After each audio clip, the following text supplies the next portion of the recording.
आज का हमारा टॉपिक क्या है? क्या होता है इंडस्ट्री, बताओ।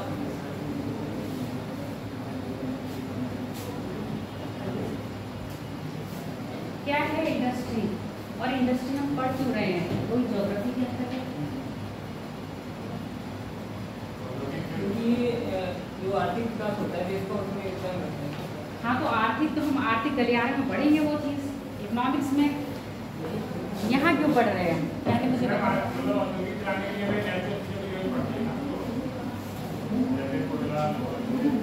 मैंने कहा इंडस्ट्री पूरा सब्जेक्ट किससे रिलेटेड है? इकोनॉमिक्स से रिलेटेड है ना? पर हम उसको ज्योग्राफी में क्यों पढ़ रहे हैं? हाँ, आर्थिक ज्योग्राफी के रूप में हम किस में पढ़ेंगे? आपको ज्योग्राफी में इसको पढ़ेंगे। तो आर्थिक ज्योग्राफी क्यों ले रहे हैं? इसके अंतर्गत पढ़ क्या सकते हैं?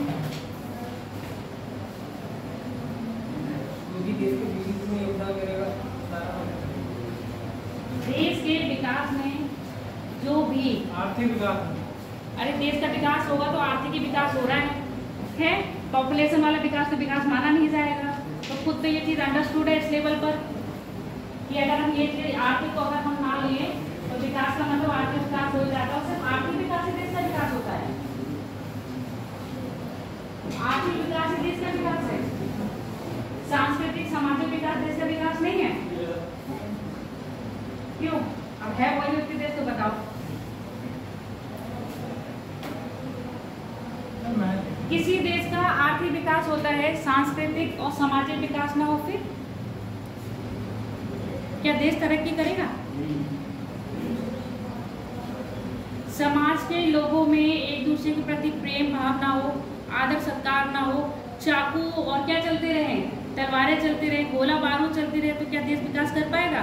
तो देश के आर्थिक विकास के साथ साथ उसका सामाजिक और धार्मिक विकास भी जरूरी है। किसी भी आप अपने ही विकास को ले लीजिए, सिर्फ आप क्या है पढ़ाई करते रहोगे, खाने पीने पर ध्यान नहीं दोगे, मेंटली और फिजिकली अपने आप को स्ट्रांग नहीं रखोगे, तो क्या विकास कहा जाएगा इसको? विकास का मतलब ही होता है जितने भी पैरामीटर हैं सब पर क्या होना चाहिए? सारे ही पैरामीटर पे एक अनुपात में विकास होना चाहिए, तभी हम उसको पूरी तरह विकास मानेंगे। इसलिए कभी ये मत सोच लेना विकास आएगा तो सिर्फ आर्थिक होगा या सामाजिक होगा, उसमें हम सारी चीजें इंक्लूड करेंगे। अब उद्योग बढ़ेगा तो क्या आपका सामाजिक जीवन नहीं सुधरेगा? बताओ, उद्योग बढ़ेगा तो सामाजिक जीवन नहीं सुधरेगा? कैसे सुधरेगा? आज सारे क्वेश्चन में तुम नहीं बोलोगे तो बताओ कैसे सुधरेगा?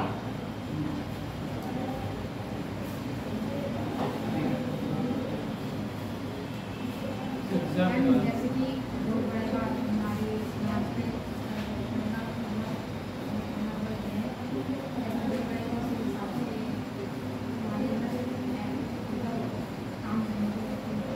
रोजगार मिलेगा, उद्योग बढ़ेगा तो रोजगार मिलेगा, यानी कि अनएम्प्लॉयमेंट की दर क्या हो जाएगी?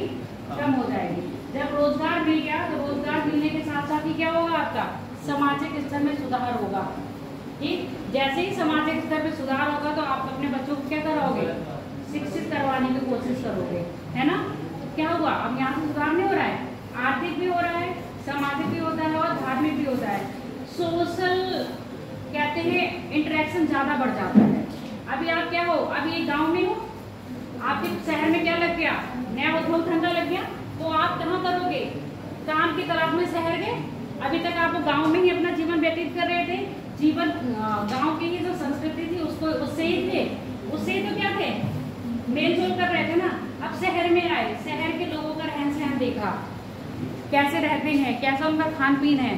तो पहले हम हाथ से खाते थे, अब हम छुरी कांटे से खाते हैं। तो ये क्या आया?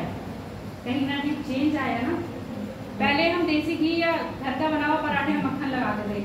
अब जब तक अमूल बटर नहीं होगा, जब तक वो अच्छा नहीं है, क्या करा है? कहीं ना कहीं हमने अपने कल्चर को क्या कर दिया? चेंज कर दिया, है ना? कल्चर किसी दूसरे का कल्चर अडॉप्ट करा, तो ये सब अडॉप्टेशन आया तो कहाँ से आया हमारे पास?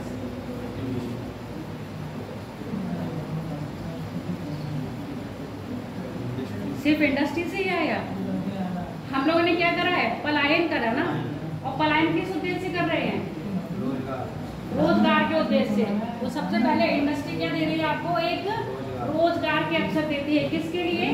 पब्लिक के लिए।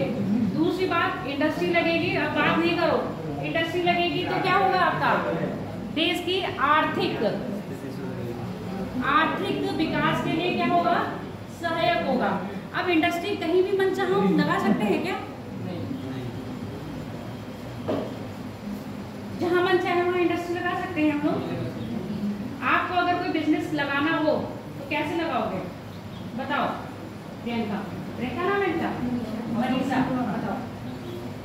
अगर कोई बिजनेस ही खोलना है तो सबसे पहले क्या आपके दिमाग में आएगा?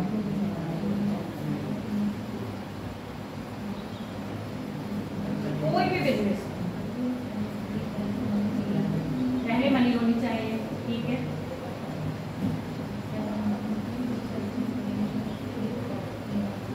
प्रॉपर्टी होनी चाहिए, ठीक है।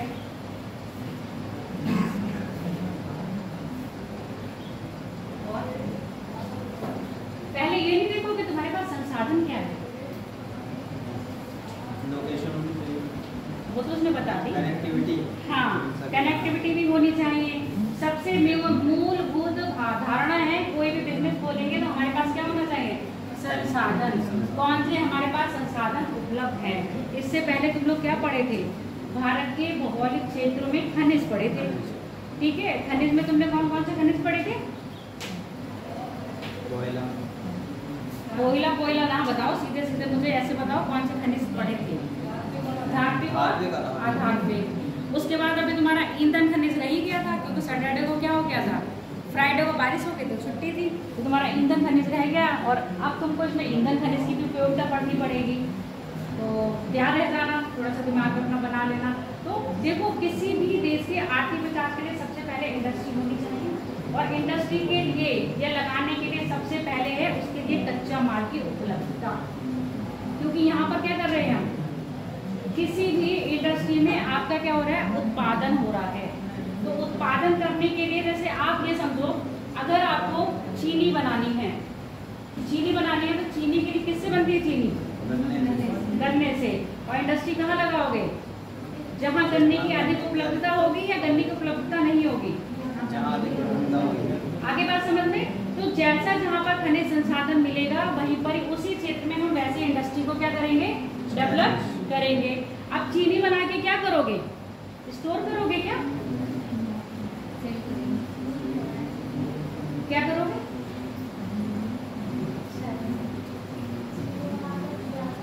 चीनी बनाकर व्यापार करोगे। तो फैक्ट्री में जो चीनी बनी है वो आपका फर्स्ट हो गया। अगर वो चीनी आपके घर में आ गई तो क्या होगा, कच्चा माल है या पूरा प्रोडक्ट आ गया है जिसको आप यूज करना है, उसको आपको यूज करना है। हाँ, अगर वही चीनी बिस्किट फैक्ट्री या ब्रेड फैक्ट्री में चली गई तो कच्चा माल हो गया। समझ में आ गया? जो शुगर के लिए, यानी कि जो आपकी शुगर फैक्ट्री थी उसके लिए कच्चा माल क्या था, गन्ना। फिर आपकी बिस्किट फैक्ट्री या ब्रेड फैक्ट्री आई, उसके लिए कच्चा माल क्या हो गया, तो ये सारी इंडस्ट्री क्या हो गई, आपस में कनेक्ट हो गई ना। तो बहुत सारी कंपनी, आप जैसे टाटा मोटर्स वाली कंपनी होती है, टाटा मोटर्स क्या पूरा अपने आप ही बनाता है, क्या करता है फिर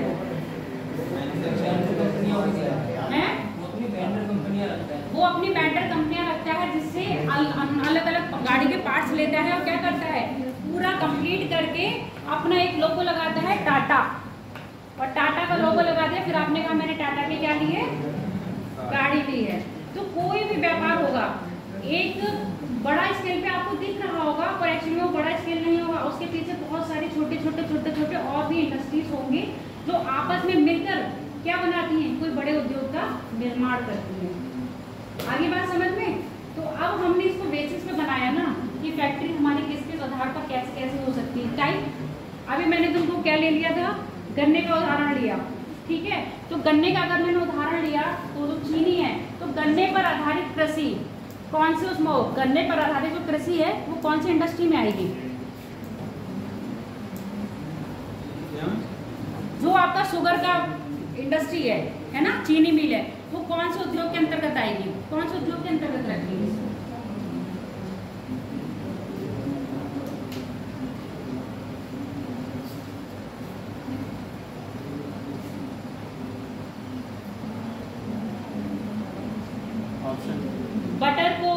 पनीर को, दूध को, क्रीम को, इनको किसके अंतर्गत रखेंगे? ये कौन से उसमें आएंगे?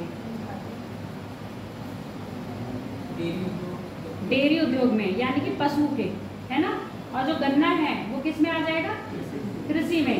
अब यही क्या होता है, गेहूं खरीदा और आग लगा दिया, क्या है? कौन सी? आशीर्वाद आटा। आशीर्वाद आटा क्या है? कंपनी है। सिंपल सा वो आटा क्या है, आपकी किसी भी चक्की पर भी जाके आप गेहूं लेते हो, पिसवा लेते हो। अब उसी आटे को क्या है, आपने अपना लेबल दे दिया और एक छोटे स्केल से स्टार्ट करके बड़े स्केल तक पहुंच गई, तो क्या हो गई? आपने एक कंपनी बना ली। कौन सी बन गई कंपनी?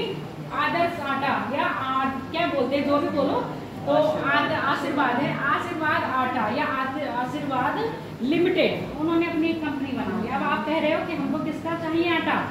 आशीर्वाद वाले ही आटा चाहिए, जबकि आशीर्वाद वाले भी वही गेहूं ला रहे हैं जो नॉर्मल किसान खेत में से लाता है। तो ये आशीर्वाद आटा जो बना वो भी किसके अंतर्गत आ जाएगा? गेहूं कहाँ उग रहे हैं? कृषि के अंतर्गत आ जाएगा। अब ये मुझे बताओ, जो आपके मोटर कार वाले हैं, मोटर कार पूरा आ गया, वो किसके अंतर्गत आएगा? उद्योग। सारा इंडस्ट्री में अधिकतर पढ़ोगे तो विनिर्माण वाला ही पढ़ोगे, मैन्युफैक्चरिंग जिसमें हो रही है, पैकेजिंग जिसमें हो रही है, और आपका पब्लिक के लिए आ रहा है। अब मुझे बताओ, अगर हम कार वाली बात करेंगे तो किसके अंतर्गत मिलते हैं ये वाला? मोबाइल, ऑटोमोबाइल में लेंगे। मोबाइल को, सेल फोन जो होते हैं, जो आपके लैपटॉप होते हैं, जो आपके टैबलेट होते हैं, ये भी तो इंडस्ट्री बन रही है। ये कौन सी इंडस्ट्री के अंतर्गत आएंगे? कार ऑटोमोबाइल में आ जाएगी, ठीक है। यानी कि इसको हम कहते हैं इंजीनियरिंग, है ना। कौन सी वाली इंजीनियरिंग होगी? वाली मैकेनिकल इंजीनियरिंग के अंतर्गत। और जो आपके मोबाइल हैं, टैबलेट हैं, ये किस में होगा? आपका आईटी सेक्टर, यानी कि इलेक्ट्रिकल में आ जाएगा। आगे बात समझ में? तो पहले जब हमारा देश आजाद हुआ तो क्या ये सारी चीजें थी? नहीं।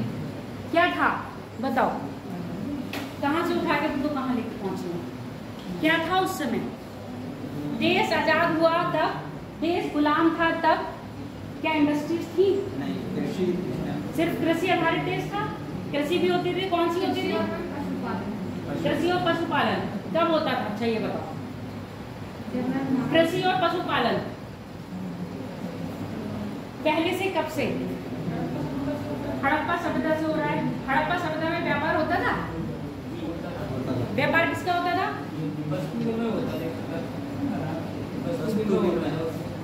मैंने ये नहीं पूछा है कि विनिमय का प्रकार क्या होता था, मैंने ये पूछा व्यापार किस प्रकार का होता था उस समय। व्यापार हम करते थे विदेशों से या एक राज्य से दूसरे राज्य का। बेटा आयात निर्यात ही मैं बता रही हूँ। आयात निर्यात होता था, किस चीज का होता था? वो सामग्री क्या थी हम जिसका आयात और निर्यात करते थे। सब तुम लोग वहाँ कहाँ पहुँच रहे हो? वाटर सिस्टम पे पहुँच रहे हो। मैं वो नहीं पूछ रही हूँ, वस्तु में नहीं है मेरा क्वेश्चन। मेरा क्वेश्चन ये है कि हड़प्पा कालीन सभ्यता में जो व्यापार कर रहे हैं किस चीज का हो रहा था?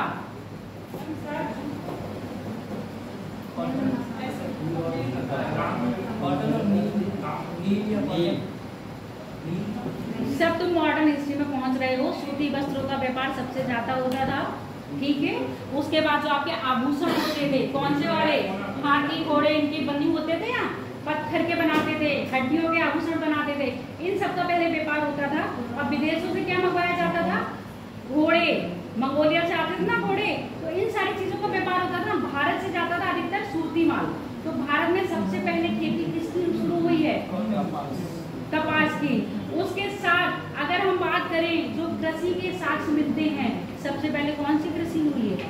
जौ के साक्ष्य मिलते हैं, फिर धान के भी मिलते हैं, फिर धीरे धीरे गेहूं के मिलते हैं, रागी के मिलते हैं, बाजरा के मिलते हैं। ऐसे करके मुझे लग रहा है 8-10 फसलें हैं जिनका क्या मिलता है आपको? साक्ष्य मिलते हैं। तो भारत आजाद यानी कि ब्रिटिश काल से पहले हमारे यहाँ जो क्या होती थी व्यापार था वो कृषि आधारित होता था। ऐसा तो नहीं था कि आईटी सेक्टर आ गया है आपके पास। कोई आईटी सेक्टर उस जमाने में नहीं था। कृषि आधारित होने के साथ साथ आपके मसाले भी होते थे, जिसके लालच से क्या आए थे? आपके यूरोपीय आए थे। और फिर इन यूरोपियों ने क्या करा था? मैंने कहा जब आप किसी दूसरे कल्चर में जाओगे तो उनका कल्चर अडॉप्ट करोगे।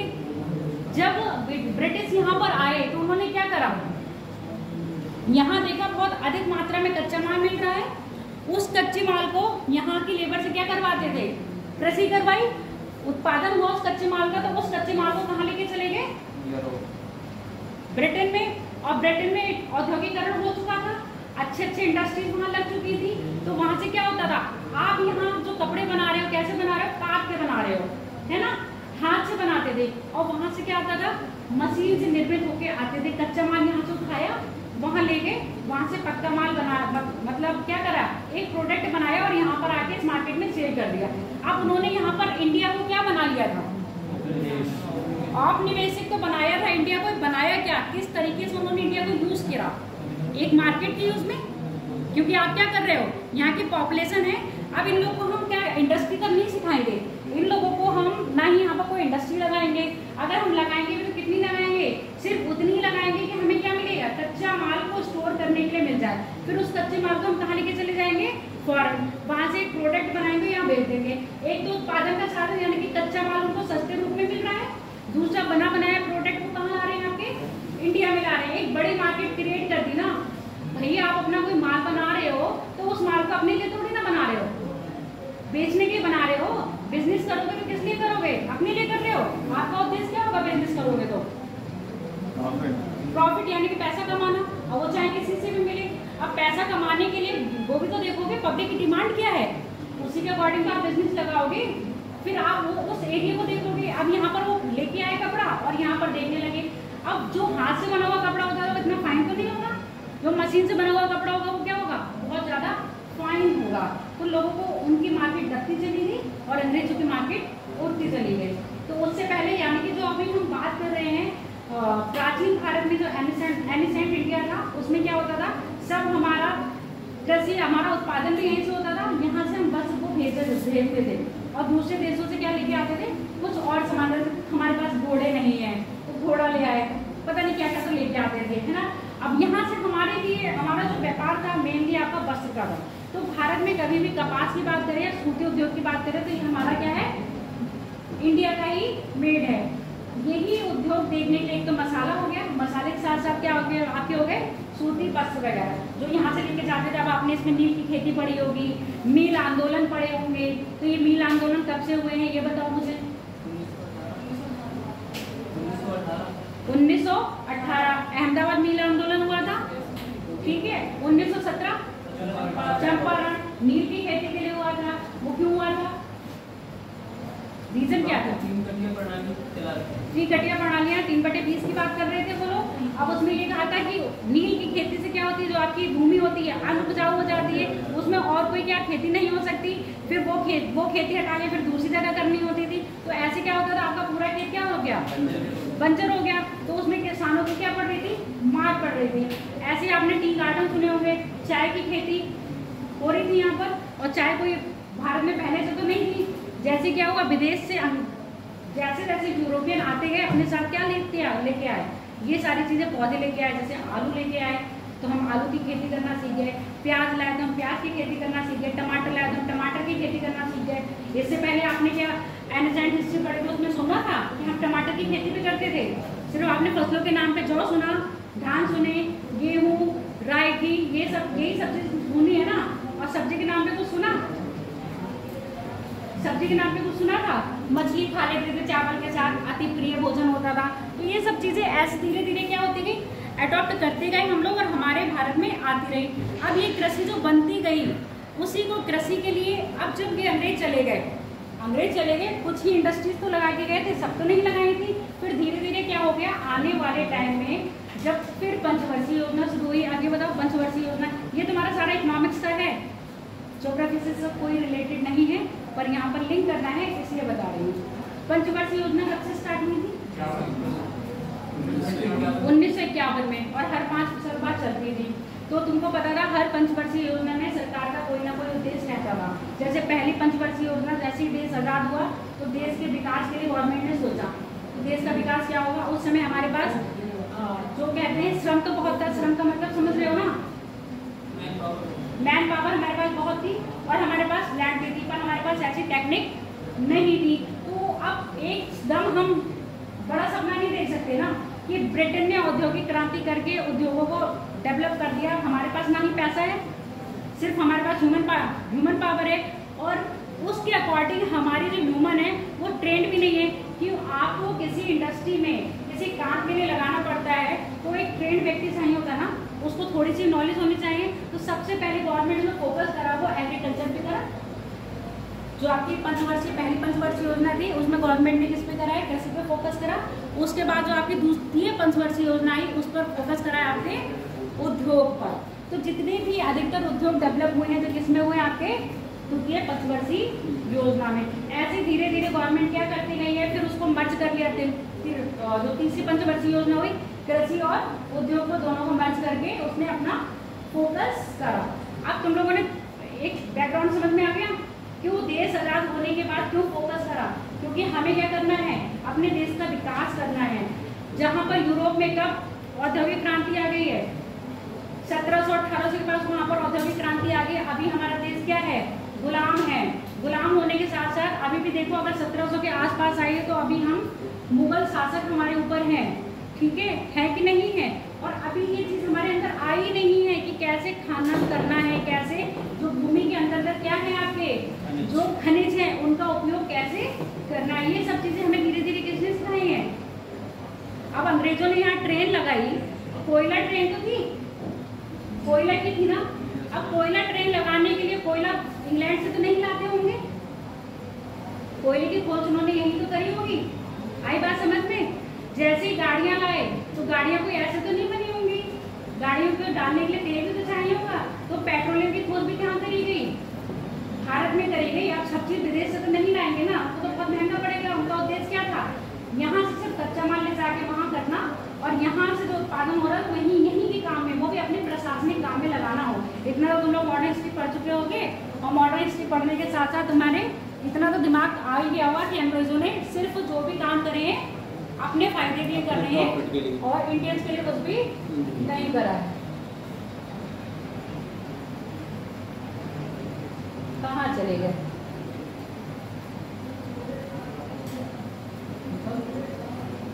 सब पढ़ेंगे। किसी भी इंडस्ट्री को लगाने के लिए सबसे अधिक इम्पोर्टेंट या मेजर फैक्टर है वो आपका ये 5 है। सबसे पहले लेबर, लेबर के साथ raw material, capital, market, transport, land और पावर।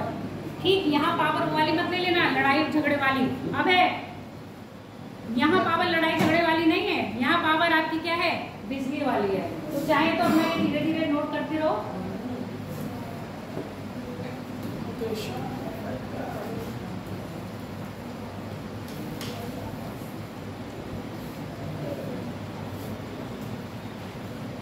हेडिंग डालो हिंदी में,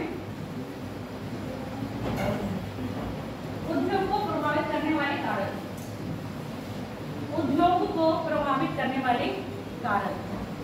सबके नाम लिख लो। लेबर यानी कि मजदूरी, रॉ मटेरियल यानी कि कच्चा माल, कैपिटल यानी कि पूंजी,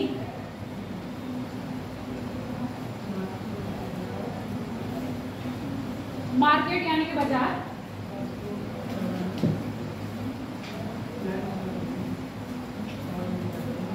पावर यानी कि बिजली,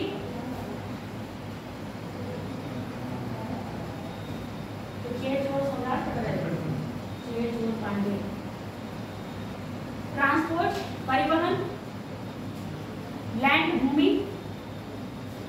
लिखिए सब। ऐसे लिखने से अच्छा है पिक्टोरियल फॉर्म में लिखा करो जैसे कि बना हुआ है।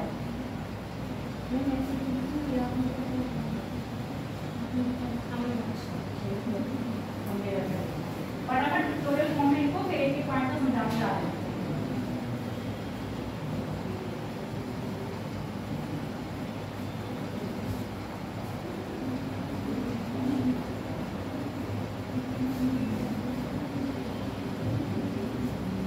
उस दिन ऑनलाइन क्लास में बहुत शोर आ रहा था ना, फ्राइडे वाली। वैसे नहीं निकलते हैं ये बच्चे, और उस दिन पता नहीं क्यों निकला है। दो तो बात है छोटी छोटी, एक 2.2 साल की है और ये 1.5 साल की है, एक भतीजा है। तीनों, अब तुम सोचो मेरे घर में क्या रोज मचता होगा सुबह और रात तक। हाँ बोलो क्या है? जल्दी बना लो बेटा, जल्दी बना लो। यूपीएससी वालों को इतना धीरे धीरे टाइम अच्छा नहीं लगता है।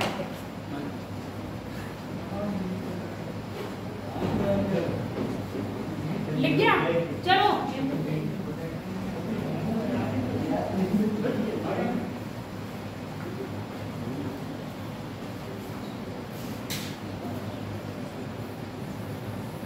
पहला नंबर पढ़ लीजिए, रॉ मटेरियल। किसी भी उद्योग को डेवलप करने के लिए या हम सोचें कि हम किसका व्यापार करेंगे, व्यापारी लेना भी यहाँ पर इंडस्ट्री को इंक्लूड कर लेना। व्यापार में इसलिए बोल रही हूँ ताकि तुम लोगों के समझ में आ जाए। ठीक, व्यापार सबसे पहले आप करोगे यानी कि आपको किस चीज़ की नॉलेज है। बिना नॉलेज से तो आप कर नहीं सकते। यहाँ पर भी नॉलेज का मतलब ले लेना, जहाँ जिस क्षेत्र में कच्चा माल की उपलब्धता ज़्यादा होगी उस क्षेत्र में हम वही व्यापार को क्या करेंगे, उसी फैक्ट्री या उसी इंडस्ट्री को लगाएंगे। मान लो अगर हम लौह इस्पात का लगा रहे हैं तो लौह इस्पात कहाँ लगाएंगे? जहाँ हमें लौह इस्पात मिल रहा होगा। और लौह इस्पात यानी कि एक मैंने बोला कि आपकी जो इंडस्ट्री लग रही है, टाटा हो या कोई भी हो, जितनी भी इंडस्ट्रीज लग रही हैं, देखोगे उनका हेडक्वार्टर कहीं होगा, पर उन्होंने क्या कर रखा होगा, अपने क्षेत्रीय कार्यालय खोल रखे होंगे। वो क्षेत्रीय कार्यालय कहीं खोले होंगे जहाँ पर क्या होगा, आपको रॉ मटेरियल अलग आराम से मिल रहा होगा। वहाँ पर उन्होंने अपने एक कारखाना डेवलप कर दिया। अब ये कारखाना डेवलप करेंगे, कारखाना डेवलप करने के लिए उनको क्या चाहिए होगा? पूंजी। अब आपने इससे पहले सुना होगा 1991, क्यों लिखा है 1991? बताओ जो चरण, और ये रख दो अपना।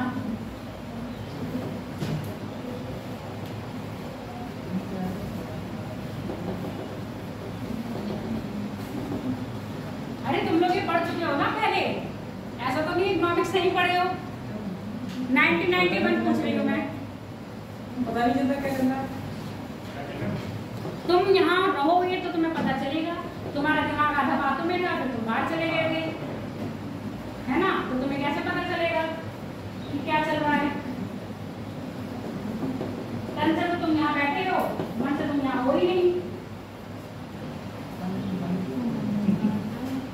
1991 में एलपीजी नहीं आया था।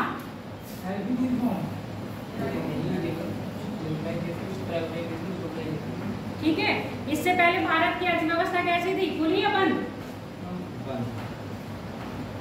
बंद अर्थव्यवस्था कैसी होती है?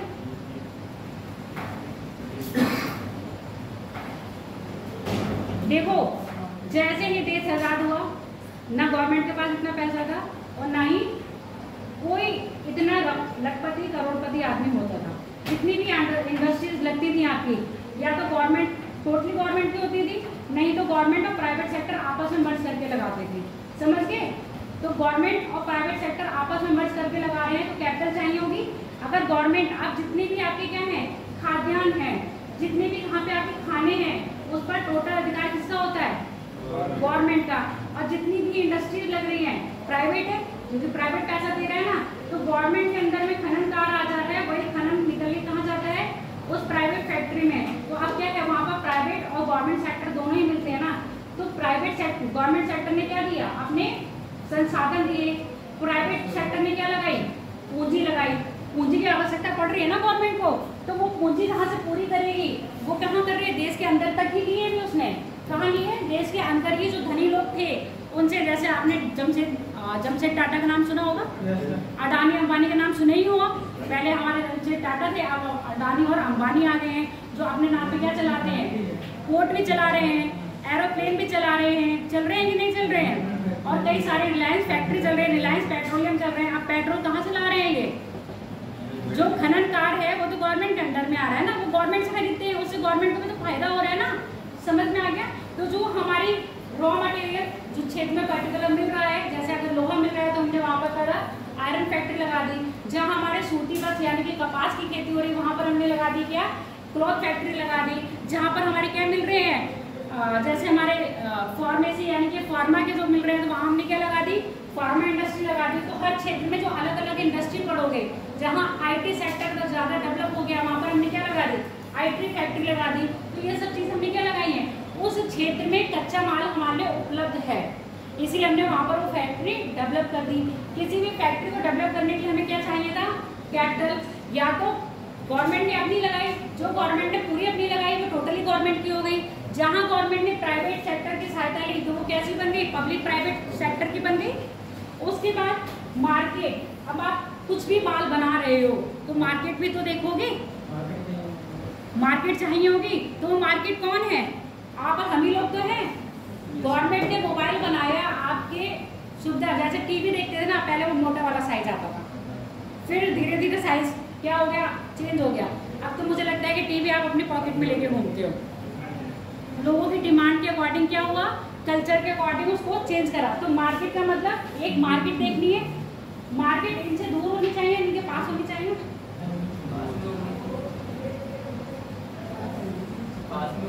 पास होगी तो पब्लिक को दिक्कत नहीं होगी, दूर होनी चाहिए। मार्केट को पास और दूर दोनों ही जगह होना चाहिए। इंडस्ट्री के पास होगी तो क्या होगा, थोक माल बिकेगा। इंडस्ट्री के पास अगर मार्केट होगी, आपने निकाला और फटाफट उसने बेच दिया, और उससे फिर फुटकर माल दूसरी मार्केट में गया ना, जहाँ से आप खरीद के लेके आते हो। आप डायरेक्ट कपड़ा कारखाने से तो नहीं खरीदते हो, कारखाने से कोई और व्यक्ति खरीद रहा है ना, वो व्यक्ति फिर मार्केट में बेच रहा है, आप जाके मार्केट से खरीदते हो। तो ये चीज़ समझ लो। तो जहाँ मार्केट देखेगा ना वो, तो एक बड़ी मार्केट लगाएगा, उस मार्केट के बाद ट्रांसपोर्ट भी तो होना चाहिए। बड़ी मार्केट से छोटी मार्केट, या जो आपका प्रोडक्शन हो गया, उत्पादन हो गया, उस फैक्ट्री से मार्केट तक सामान लाने के लिए ट्रांसपोर्ट की सुविधा होनी चाहिए। अब ये ट्रांसपोर्ट की सुविधा कौन देगा, कोई पब्लिक सेक्टर ही देगा या गवर्नमेंट देती है? गवर्नमेंट देती है, पब्लिक दोनों देते हैं। दोनों देते हैं। कैसे देते हैं दोनों, चलो। ट्रेन वगैरह से जो ट्रेन से होता है देती है। वो गवर्नमेंट देती है। आपको प्राइवेट भी हो गया ट्रेन का।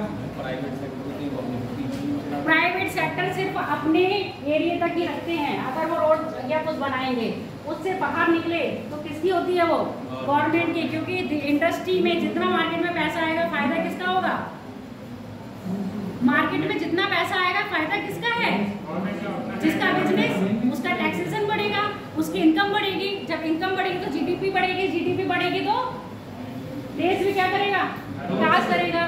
तो इन उद्योग के विकास के लिए उसको क्या करना पड़ेगा, ट्रांसपोर्ट भी सही करना पड़ेगा, कनेक्टिविटी। अब मान लो मैं तुम्हें पहाड़ पे फैक्ट्री लगवा दूं और कहूँ जाओ वहां से लेके आओ, तुम ले आओगे? रास्ता बनवा दूं, रास्ता बनाने की जगह ही नहीं है। लोकेशन भी तो फैक्टर करती है ना, जिसमें आपकी लैंड आ गई है ना। प्रॉफिट भी होना चाहिए। प्रॉफिट का मतलब है आप 1 रुपया लागत आपकी 1 रुपया की है और आपको मिले 2 रुपया। ये नहीं है 2 रुपया कमा के 2 रुपया लगा के आप 1 रुपया ले रहे हो, तो बेकार है ना। चाहे बिजनेस कर रहे हो, चाहे कोई भी फैक्ट्री लगाए हो। उसके बाद लैंड, अब लैंड कहीं दूर तो नहीं देखोगे, लैंड वहीं देखोगे जहाँ पर आपको रॉ मटेरियल आराम से उपलब्ध हो, वहीं आप इंडस्ट्री लगाओगे। और लैंड ऐसे देखोगे ना, अब मैंने मान लिया इस्पात है, ठीक है, एक एग्जांपल ले रही हूँ, इस्पात के लिए लगाया, इस्पात निर्माण का या इस्पात उद्योग मैंने लगाया। अब इस्पात उद्योग के लिए हमें बिजली चाहिए होगी, है ना। बिजली उत्पन्न करने के लिए हमें कोयला चाहिए होगा, तो हम इस्पात की फैक्ट्री या भूमि वहीं लेंगे ना जहाँ हमें कोयला भी आराम से उपलब्ध हो रहा हो, क्योंकि हमें क्या करना पड़ेगा, बिजली जनरेट करनी पड़ेगी। फैक्ट्री लग रही है तो पानी की भी सुविधा होनी चाहिए, तो वहाँ लगाएंगे ना जहाँ पर क्या होगा, आराम से हमें पानी भी मिल रहा हो। तो लैंड कोई भी बिजनेस लगाओगे तो आप पहले भूमि देखोगे, उसकी लोकेशन बिल्कुल वैसी है जहाँ हम चाह रहे हैं। बाकी ये चीज़ तो हम ट्रांसपोर्ट का कर ही लेंगे, मार्केट हम बना ही लेंगे। पूंजी तो हम लगा रहे हैं, पूंजी आप कहीं लगाओगे, भैया लड़का या लड़की देखती हो तो ऐसी जगह तो देखते हो कि हमें पूरा जीवन भर का अच्छा रहे, सुख मिले, है ना, जीवन हमारा शांति से व्यतीत हो। तो सब छानबीन करते हो, नौकरी कर लेगी कि नहीं, ये लड़का नौकरी करता है कि नहीं, अरे नौकरी कमाता ही नहीं है तो हमें देगा क्या। अरे भैया जब उसके पास कैपिटल ही नहीं है तो बाकी चीजें हमारे लिए क्या कर पाएगा, क्या हमें मार्केट ले जाकर शॉपिंग कर पाएगा, ट्रांसपोर्ट का उपयोग करके हमें घुमा पाएगा। अगर हम कैपिटल यानी कि अपनी जो पूंजी दे रहे हैं, क्या हम ये सारे फैक्टर पूरे हो रहे हैं, नहीं। अगर इनमें से भी एक फैक्टर भी कम रह गया ना तो क्या है, आपका बिजनेस नहीं चलेगा। अब हम पावर की बात, वही पावर आ गया कि बिजली कनेक्शन जहाँ पर आपकी यहाँ पर पावर वाली शक्ति मत ले लेना, यहाँ पावर आप बिजली से लेना। जल उत्पादन, जल विद्युत आराम से मिल रहा है, या आपको कोयला उत्पादन आराम से मिल रहा है, हाउस पावर यानी कि जो बिजली की कैपेसिटी है वो, तो पावर चाहिए होगी ना। अब बिना बिजली के तो आप कोई काम नहीं कर सकते, तो बिजली भी चाहिए होगी, तो पावर कनेक्टिविटी अच्छी होनी चाहिए। सबसे पहली बात होती है लेबर। लेबर भी क्या, हर बंदा चाहता है कि उसे सस्ते से सस्ता काम करने वाला मिले और खूब मेहनत करने वाला मिले, है ना। एक कहावत भी है, कौन सी है, रंग चोखा ही चोखा, कत्था लगे ना कुछ, रंग चोखा ही चोखा, वही वाली बात है। लेबर हमें कैसी चाहिए, अच्छी मात्रा में मिल जाए और सस्ती मिले। और सस्ती लेबर मिलेगी तो क्या होगा, लेबर को देने के लिए आप 4 रुपए दे रहे हो, कम आप 3 रुपए रहे हो, तो फायदा है। और जहां लेबर आपको 2 रुपए की मिल रही है, आपने 3 रुपए का बेचा, ठीक 3 रुपए का प्रोडक्ट बना, और फिर वो बाजार में लेके गया तो 4 रुपए का हो गया, 2 रुपए कमाए ना आपने। आगे बात समझ में, तो सस्ता श्रम होना चाहिए। अगर श्रम महंगा होगा तो भी आपका प्रॉफिट नहीं होगा। तो ये सारे पॉइंट हैं, इसीलिए आप देखते हो कि बहुत लोग पलायन करके दिल्ली जाते हैं, गुजरात जाते हैं, साउथ इंडिया में जाते हैं। क्यों, वहाँ पर उद्योग हैं, और यहाँ से जो लेबर जा रही है वो कैसे कम दामों में उन्हें मिल जाती है। तो उन्हें क्या है, अपनी जीविका चलानी है। और ये इंडस्ट्री जो बड़ी बड़ी होती है वो क्या कहती हैं, वो रहने के लिए उन्हें दे देती हैं, रहने के लिए दे रही है। उन्हें फिर क्या करना है, बाहर जाके अगर आपको रहने के लिए एक सुटेबल जगह मिल जा रही है, तो आपको जो कमा रहे हो खाने के लिए तो चाहिए। अभी यही तो बात मैंने की थी, गाँव से उठ के अगर आप शहर में आ रहे हो तो क्या हो रहा है, पलायन कर रहे हो ना। तो बहुत से लोग, गांव के लोग पलायन करके वहाँ सस्ता लेबर करते हैं, तो यही सोचते हैं। अब कुछ एरिया, जैसे आप अपने यूपी का एरिया ले लो, यहाँ पर इंडस्ट्रियल एरिया नहीं है कोई नहीं है, तो यहाँ के बिहार के लोग देखो, झारखंड में तो है, बिहार देखो, छत्तीसगढ़ देखो, या अपने पूर्वी यूपी का देखो, ये लोग कहाँ जाते हैं, आपके कोलकाता साइड जाते हैं। क्यों, उनको वहाँ से सस्ता लेबर मिल जाता है। वहाँ के लोग क्या करते हैं, अब जो पर्टिकुलरली वहाँ के लोग हैं, अब देखो पहाड़ के लोग हैं, पहाड़ के लोगों को पहाड़ के लोगों के बारे में सब पता होगा, तो आपको अपने पीलीभीत के बारे में सब पता है। कोई बाहर का बंदा आएगा तो पीलीभीत के बारे में नहीं जानता है, तो आप अगर वहाँ का खनन कार्य कर रहे हो तो आपको पता है, तो आपको ऊपर का औहदा दिया जाएगा, क्योंकि आपको उस क्षेत्र की नॉलेज है ना, तो आप तो हेड बन गए। उसके नीचे भी तो कोई चाहिए होगा, तो उसके नीचे जो लेबर चाहिए होगी वो लेबर कहाँ से आती है, वो सस्ती लेबर होती है, जो पलायन करके दूसरे शहर से और किसके लिए आती है, काम की तलाश में आती है। आगे बात समझ में, तो उनको ये क्या होता है, कम दाम में मिल जाते हैं। और अपने ही शहर के लोग तो उनके नक्शे बहुत होंगे, है ना, कि भैया आपके पास घर खुद का है ही, पापा हमारी क्या है, पैतृक जमीन है, हम तो ये क्या कर रहे हैं, एक काम अपनी पॉकेट मनी कर रहे हैं, बाकी तो हमारा नाम होता है। तो आपके क्या होंगे, घमंड होगा, नक्शे ज़्यादा होंगे, हाई स्केल चाहिए होगा आपको इनकम में।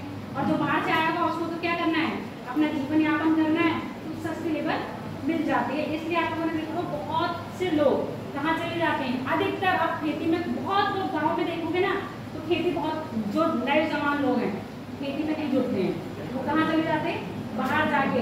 अब देख लो, पहले इको यानी कि आपके जो टमटम चले थे, इक्का दुक्का दिखते थे, अब देख लो कितने टमटम हो गए, किराए पे लोगों ने खरीद लिए हैं। उससे कहते हैं जाओ भैया तुम टमटम चला लो, वो पूरा दिन टमटम चलाता है, और शाम को आके उसका जो निश्चित होती है ना अमाउंट, कि मेरे को आपको 10-500 रुपये या 1000 रुपये पर डे देने हैं, वो दे देता है। उसके बाद जो पैसा बचता है वो अपना ले जाता है। बोलो क्या कह रहे थे, जनसंख्या में वृद्धि भी तो हो गई है शहरों में। तो जनसंख्या में वृद्धि गवर्नमेंट ने तो नहीं करी है। नहीं, मतलब मेरे कहने का मतलब नहीं है, हाँ। मतलब आप कह रहे करने ला रहे हैं, तो जनसंख्या वृद्धि होगी तो खेती कम लोग कर पाया ना, वहाँ तो उसमें है करने के लिए काफी और काम तुम करेंगे। सिर्फ गलत ही क्यों देख रहे हो कि जनसंख्या में वृद्धि हो गई, चलो तुम्हारे पास ह्यूमन पावर तो बहुत है, पर वो अपनी पॉपुलेशन को पॉजिटिव में भी तो ले जा सकते हैं। टमटम कराने से ही है कि आप कोई IT सेक्टर या कुछ ऐसे अच्छे विनिर्माण के काम नहीं कर सकते हैं। अगर देश की आर्थिक व्यवस्था ही सुधारनी है तो ऐसे के छोटे छोटे उद्योग में नहीं लग सकते हो। कुटीर उद्योग जिसको पढ़ते हो तो उसमें क्या होगा, आप एक ने स्टार्ट करा, उससे 4 लोग बन गए। पहले क्या होता था, घर में ही पंखे और ये सब बनाए जाते थे, ये कुटीर उद्योग की काम है। अचार अगर आपको बनाना आता है तो महिला आप लोग किराए पर बनवाते हैं, अपनी छोटी सी फैक्ट्री बना दो, तो उसमें क्या हो गया, आपने अपना इंडस्ट्री बना दी, साथ में 4 लोगों को काम दे दिया, तो बना कि नहीं बना, कितने लोग रोजगार में जुड़े। अब एक आपने टमटम चला रहे हो, कितने लोग हो गए?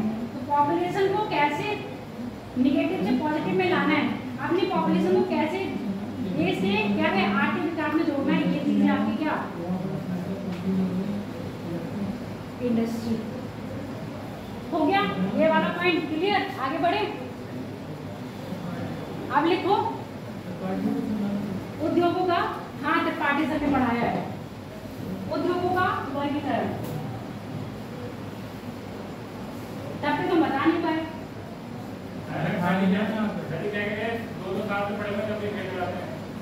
कौन क्या कहेगा? वो सर ही नहीं कहेंगे, यहाँ जितनी फैकल्टी है और जो आने वाली होगी ना उसका भी यही होगा। अरे कोई बात नहीं, तो पढ़ेंगे तभी फेल होंगे। देखो उद्योगों का वर्गीकरण,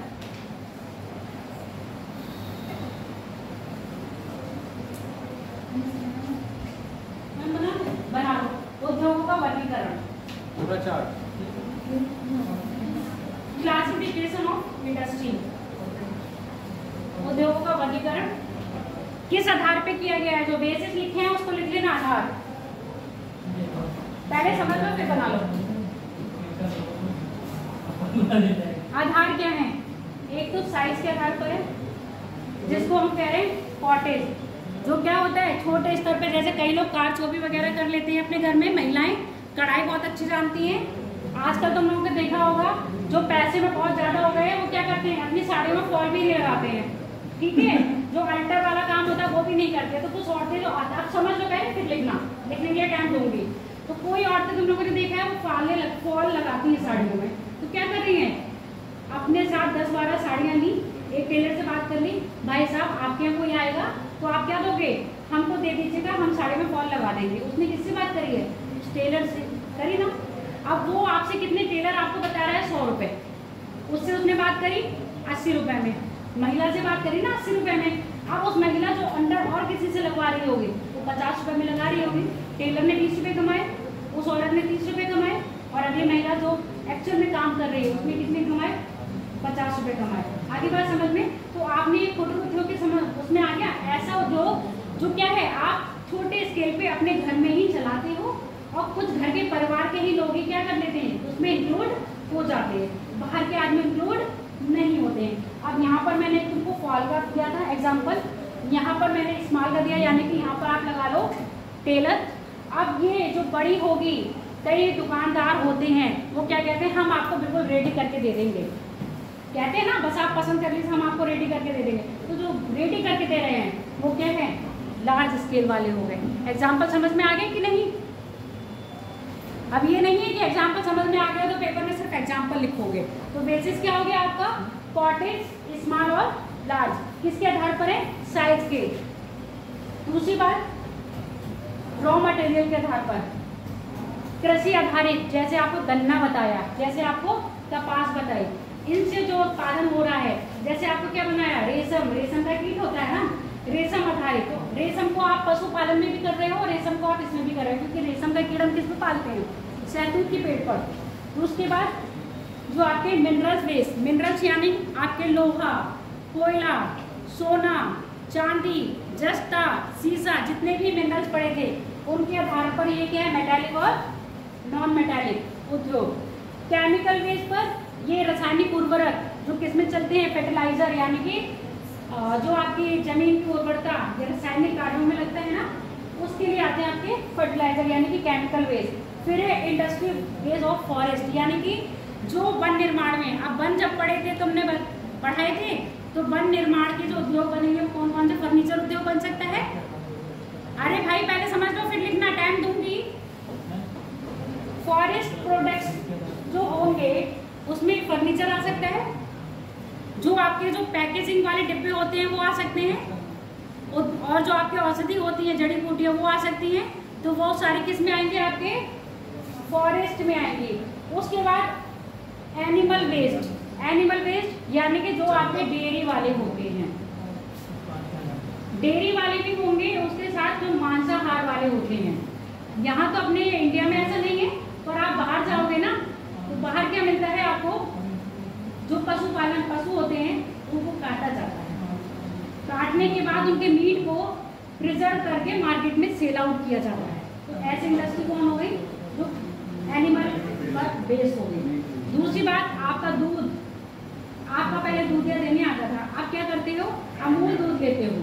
तो जो अमूल दूध है तो पाउडर सिंथेटिक तो नहीं है ना, ये लोग क्या करते हैं, दूधियों से क्या कर रहे हैं, एक उन्होंने बॉन्ड तैयार कर लिया कि आप इतना लीटर दूध हमको देके जाइएगा, और वो दूध को पैकेज करते हैं और पैकेजिंग करके आपके घर पहुंचा देते हैं। पनीर, जो आपका बटर, ये सारे किसके एग्जाम्पल हैं आपके, चमड़ा, ये सब किसके एग्जाम्पल है, एनिमल बेस्ड इंडस्ट्री के।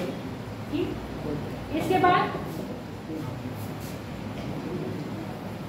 प्रोडक्ट बेसिस क्या होगा, नॉन स्टील, ऐसा प्रोडक्ट जिसमें स्टील नहीं है, और ऐसा प्रोडक्ट जिसमें आपके स्टील, आप जैसे आपके बर्तन हैं, बर्तन भी तो कहीं बन रहे हैं, अब बर्तन बनाने के लिए स्टील चाहिए होती है, स्टील में कुछ मात्रा में लोहा भी होता है ना, तो ये सब चीज़ें मिलके बनती हैं और आपके किस में आ जाती है, मार्केट में इस्तेमाल हो जाते हैं। तो हमारे बेस जॉब क्या होगा आपका, नॉन स्टील और कंज्यूमर गुड्स।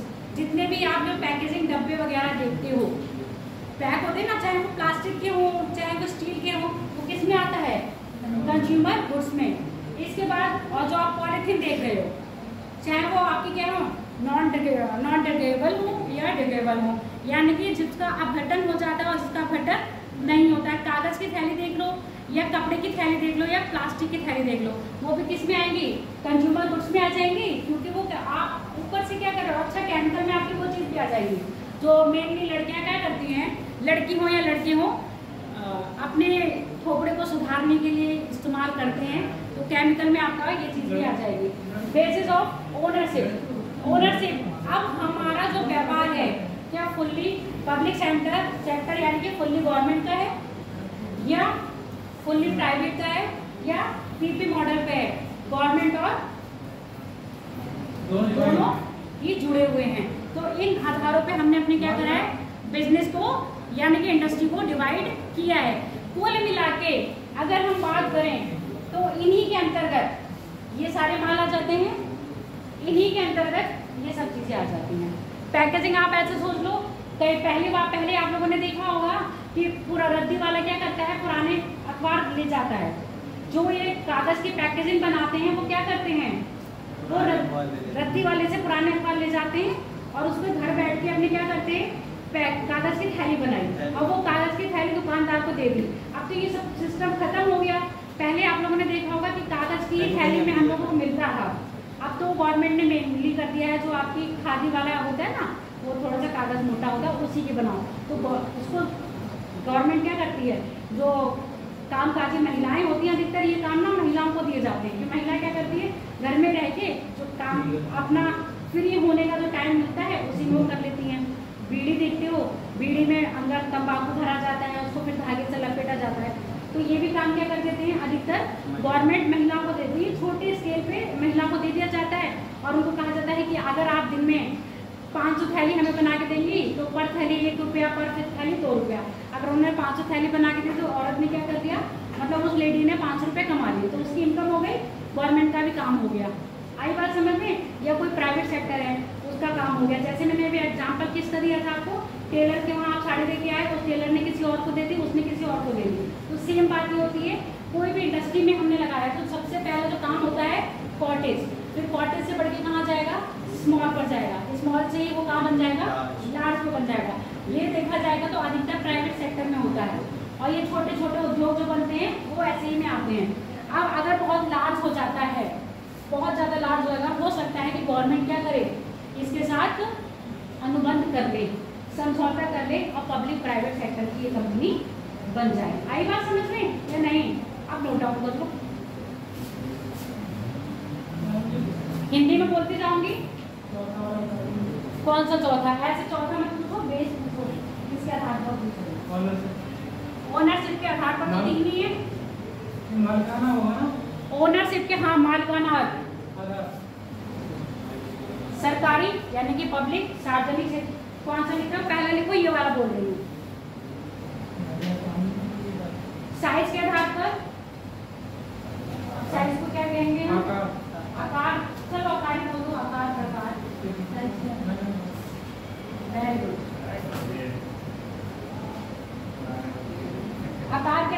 तीन प्रकार की हो गई, कुटीर उद्योग, लघु उद्योग, कुटीर उद्योग, लघु उद्योग और कौन सा होगा, इसको ऐसे लिखते हैं लघु, मध्यम और बड़ा, लार्ज। तुम क्यों नहीं लिखते? और ये तीन में देखो, और इसमें से एक क्वेश्चन बनता है जरूर। यस मैम, नहीं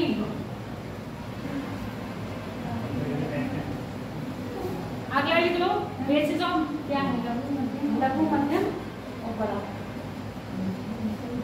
वृद्ध, वृद्ध, बड़े को वृद्ध, लघु, मध्यम और वृद्ध, लघु, मध्यम और वृद्ध, ये किसके आधार पर होंगे?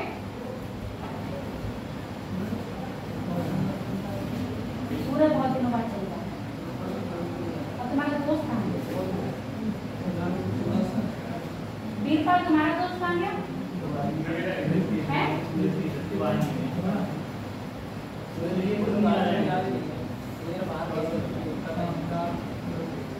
कौशल आ गया? अच्छा, मैंने सुना वो इलाहाबाद कोचिंग ज्वाइन करने चला गया, सही सुना है? हमारे भी खबरें रहते हैं, खबर मिल जाती है, इलाहाबाद कोचिंग ज्वाइन करने चला गया। मैं उस दिन कॉलेज गया था। अगला देखो, online class on the basis of material, कृषि आधारित उद्योग, पहला लिखो कृषि आधारित उद्योग, कृषि आधारित उद्योग, दूसरा लिखो खनिज आधारित उद्योग, और खनिज आधारित दो हैं, धात्विक और अधात्विक।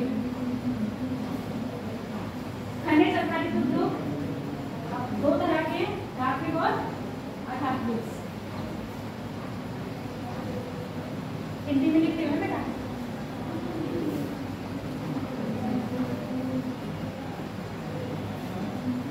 रासायनिक आधारित यानी कि रसायन आधारित उद्योग, केमिकल वेस्ट इंडस्ट्रीज, रसायन आधारित उद्योग, इसमें क्या आएंगे आपके उर्वरक भी आ जाएंगे, और क्या आएंगे जितने भी ब्यूटी प्रोडक्ट आते हैं वो भी किसमें आएंगे आपके, केमिकल वेस्ट। इनके अंतर्गत सारी चीजें आप अपने आप से लिख के लाओगे। ये आपका क्या है, क्या है आपका, कल चेक करूंगी। वन आधारित उद्योग, हाँ एग्जाम्पल भी नहीं, थोड़ा सा लिख के भी लाओगे, ये नहीं डायरेक्ट एग्जाम्पल दे दो। हाँ चेक होंगे, ठीक है बता दूंगी। जैसे बीए वगैरह में लिखते हो वैसे लिखो, क्वेश्चन आया और लिखना शुरू कर दिया। तो यहाँ भी अपनी भाषा में लिखनी है,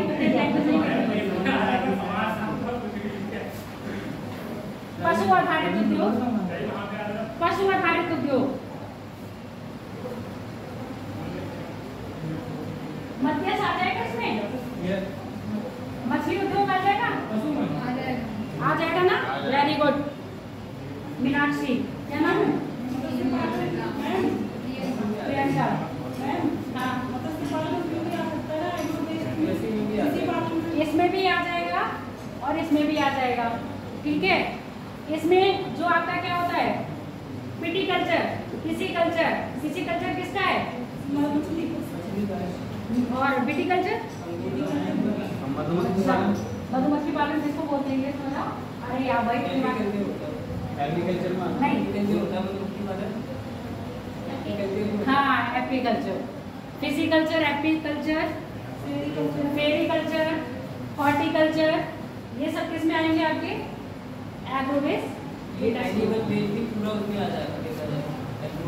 अगर इंग्लिश में देखेंगे तो आपका जो डेयरी उत्पादन वाला होता है मेनली, और मांस प्रसंस्करण वाला जो होता है वो इसमें आ गया एग्रीकल्चर, ठीक है। लिखो पशु आधारित, उसके बाद लिखो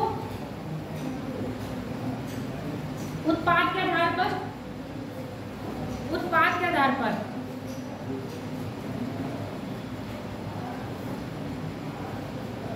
ऐसी इंडस्ट्री जहाँ पर स्टील आधारित नहीं है, यानी कि जो स्टील आधारित होंगे वो किस में आ जाएगा, वो आपके भ्रद उद्योग में आ जाती हैं। क्या हो गया सॉर्टिंग। दूसरा है कंज्यूमर गुड्स, जो सीधे सीधे पब्लिक के पास आता है।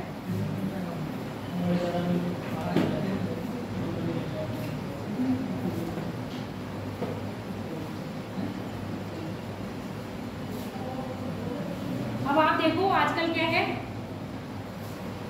पहले आप लोग कहीं घूमने बाहर जाते थे तो घर से ही पूरा ताम झाम लेके जाना पड़ता था, चूल्हा वूल्हा सब लेके जाते। हमारी मम्मी लोग कहानियाँ सुनाते कि हम जाते थे तो वहाँ स्टेशन पे रहे, लॉकर होता था, स्टेशन पे सामान जमा करा, पूरा दिन घूमे, वहाँ आए शाम को अपना बोरिया बिस्तर सब लेके जा रहे हैं और आए चूल्हा जलाए और खाना वाना बनाया और खा लिया। अब क्या होता है, अब तो आप ट्रेन में भी ट्रैवल कर रहे हो तो फ़ोन कर दो, ट्रेन में भी आपके पास खाना उपलब्ध हो जाएगा। नहीं तो वो क्या होता है, वेंडर घूम रहे होते हैं, वो भी क्या करेंगे, आपको खाना प्रोवाइड करवा देते हैं। ये सब क्या हुआ है, कहीं ना कहीं इंडस्ट्रियलाइजेशन का, और लोगों में क्या आ गया है, एक कहने का मतलब है उनको हमने प्रशिक्षित या शिक्षित कर दिया कि आप ये चीज़ भी कर सकते हो। अब यहाँ पर देखो कई बार हो, आप स्विगी वगैरह देख रहे हो तो स्विगी से भी लोगों को क्या मिल गया, रोजगार मिला।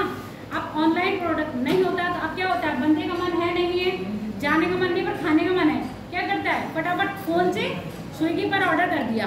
अब जैसे ही स्विगी पर ऑर्डर करा तो उस हलवाई जिसने यहाँ से बन रहा है, जहाँ से पूरा माल आपको मिल रहा है, उसकी कमाई हुई, उसने वो पैकेजिंग के लिए डब्बे मंगवाए थे, उसकी कमाई हुई, उसने आपके होम डिलीवरी के लिए एक आदमी रखा, उसकी कमाई हुई कि नहीं हुई। तो आपके एक फ़ोन कॉल ने, यानी कि एक जो आपकी इच्छा हुई थी खाने की, उस खाने की इच्छा ने 3 लोगों को दिया एम्प्लॉयमेंट। कौन कौन, एक वो जिसने वो माल बनाया, और उसने वो माल बनाया वो भी तो कहीं बाजार से लेके आया होगा, मंडी से खरीद के, कितने लोगों को मिला, समझ में आ गया। तो कैसे एक चीज़ से ऊपर वाली चैन से नीचे वाले लोगों को क्या है, प्रॉफिट मिल रहा है। वो प्रॉफिट यानी कि अब या आप अपने आप को समझ लो, या उन्होंने ये सेवा उपलब्ध करवा दी तो कंज्यूमर आप हो लास्ट, तो आपको क्या मिला, उसका प्रॉफिट मिल गया। आई बात समझ में। तो ये कंज्यूमर गुड्स आप सीधे सीधे वही चीज़ समझ सकते हो जो सीधे सीधे किसको प्रॉफिट दे रही है, कंज्यूमर को दे रही है। इसके बाद है on the basis of ownership, सार्वजनिक क्षेत्र की, पब्लिक हो गई, इसको प्राइवेट सेक्टर बोलेंगे, निजी क्षेत्र की, और इसको बोलेंगे सहकारी क्षेत्र। सरकारी नहीं है, सहकारी।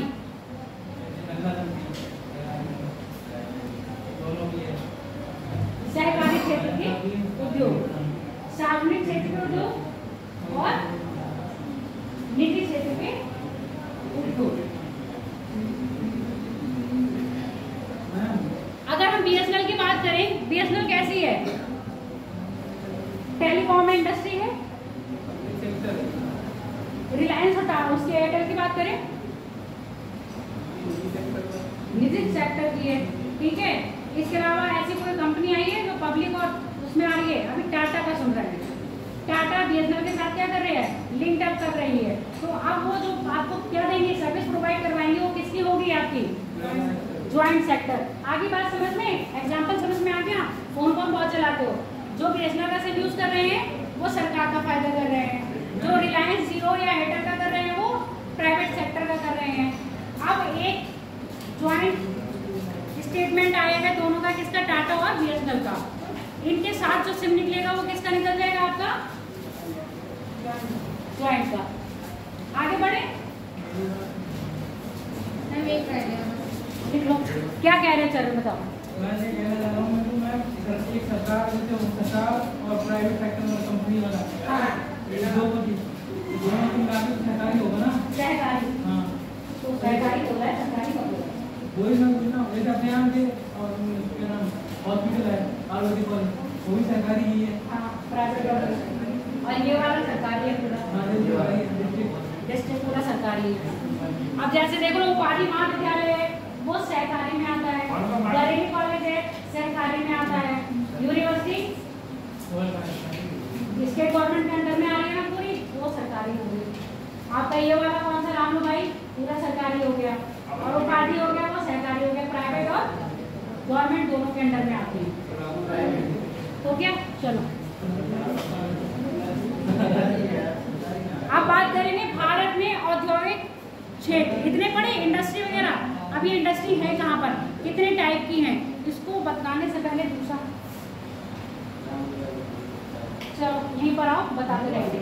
अब लिखो भारत में औद्योगिक क्षेत्र। ये तो दोनों एक इंडिया के लेवल पर और एक वर्ल्ड लेवल पर इंडस्ट्री कितने कितने टाइप की हो सकती है, कैसे कैसे उनको डिवाइड किया गया है, वो चीज पढ़ेंगे। अब भारत में कहाँ है, भारत में औद्योगिक क्षेत्र, भारत में औद्योगिक क्षेत्र, हाँ ये भी मत लिखो। भारत में औद्योगिक क्षेत्र, भारत में औद्योगिक क्षेत्र प्रायः प्रमुख भारत के औद्योगिक क्षेत्र को प्रायः 3 वर्गों में डिवाइड किया गया है। प्रमुख औद्योगिक क्षेत्र, लघु औद्योगिक क्षेत्र, प्रमुख औद्योगिक क्षेत्र, लघु औद्योगिक क्षेत्र और गौण औद्योगिक क्षेत्र। मैम पहले कौन सा बोला? प्रमुख औद्योगिक क्षेत्र, लघु औद्योगिक क्षेत्र,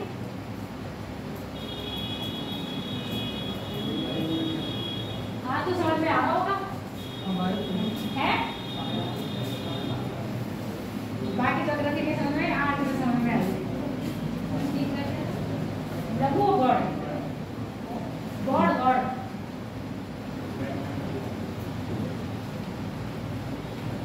इकोनॉमिक्स है ऐसा सब्जेक्ट है ना, जिसमें इंसान को जुड़ा हुआ होता है। अब जिससे तुम जुड़े हुए हो वो तो तुम्हें समझ में आएगा। पर्वत पहाड़ नदियों से तुम जुड़े हुए नहीं हो, इसलिए तुम्हें समझ में नहीं आएगा। और डायरेक्टली इनडायरेक्टली तुम लोग उससे भी जुड़े हुए हो। हाँ अब यहाँ पर लिखो पहला हेडिंग क्या लिखा है, प्रमुख औद्योगिक क्षेत्र। तीनों लिखी है।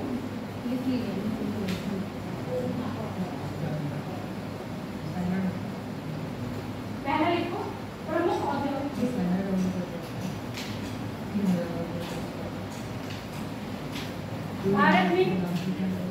भारत में प्रमुख औद्योगिक क्षेत्रों की संख्या 8 है। भारत में प्रमुख औद्योगिक क्षेत्रों की संख्या 8 है।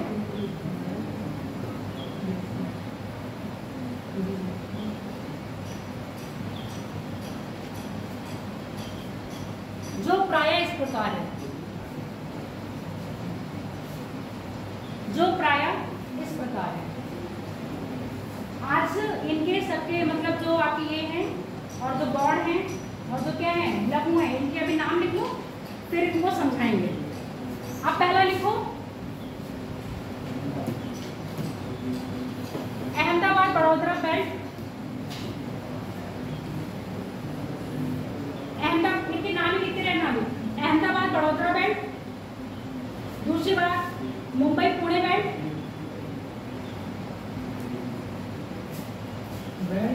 बेल्ट है। औद्योगिक क्षेत्र लिखो, औद्योगिक बेल्ट लिखो, औद्योगिक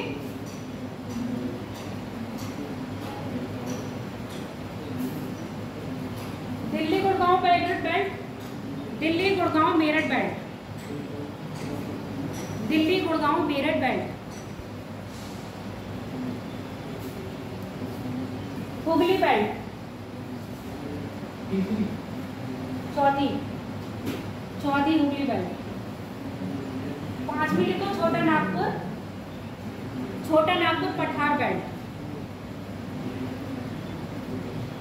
छोटा नागपुर पठार बेल्ट। और कोशिश करोगे इसको मैप पे एज इट इज दिखाते भी रहना। अगली है Visakhapatnam Guntur belt. Visakhapatnam Guntur belt.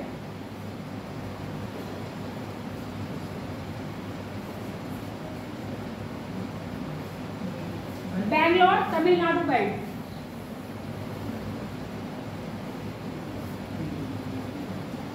Bangalore Tamil Nadu belt. इसके बाद है कोल्लम तिरुवनंतपुरम बेल्ट, कोल्लम तिरुवनंतपुरम बेल्ट, ये 8 कैसे प्रमुख बेल्ट हैं जो भारत के आर्थिक दृष्टि से बहुत। लास्ट है बेटा कोल्लम, कोल्लम तिरुवनंतपुरम, कोल्लम तिरुवनंतपुरम बेल्ट।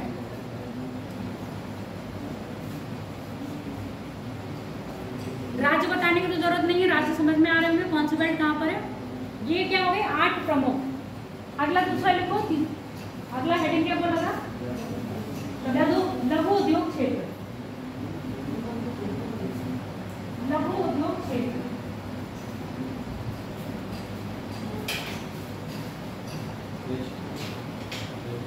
रजिस्टर कहाँ है, तुम कहाँ बैठे?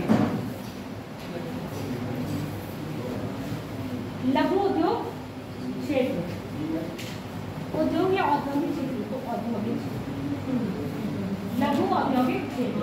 भारत में इस प्रकार के उद्योगों की संख्या, इस प्रकार के औद्योगिक क्षेत्र की संख्या प्रायः 13 है। भारत में इस प्रकार के औद्योगिक क्षेत्रों की संख्या प्रायः 13 है, जो कि इस प्रकार है।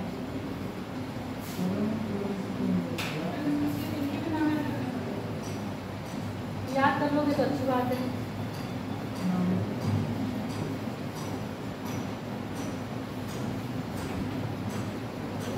नहीं आया, 5 चला जाओ।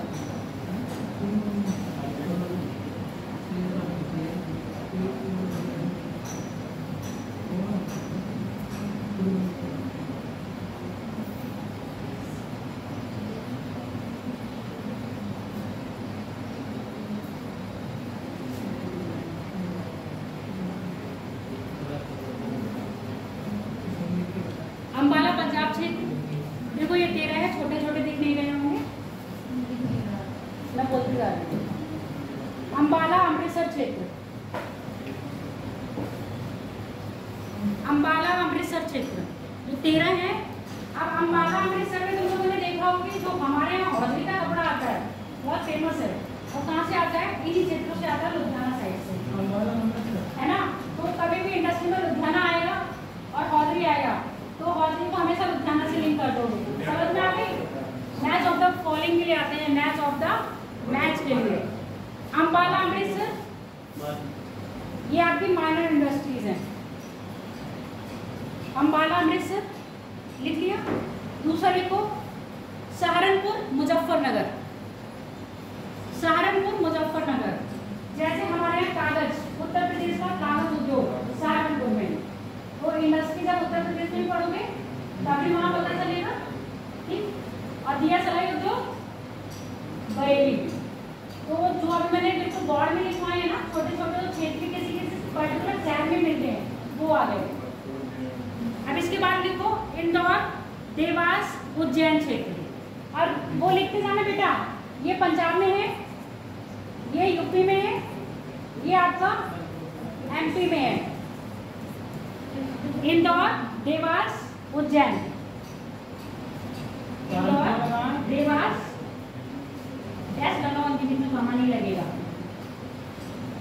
देवास, उज्जैन, एमपी। सब बता देंगे। चंदेरी सुने हो, महेश्वरी की साड़ियाँ सुने हो, चंदेरी की साड़ी, महेश्वरी की साड़ी, हाँ। तो ये सब क्या है, इन्हीं क्षेत्रों में। अगला देखो जयपुर अजमेर राजस्थान,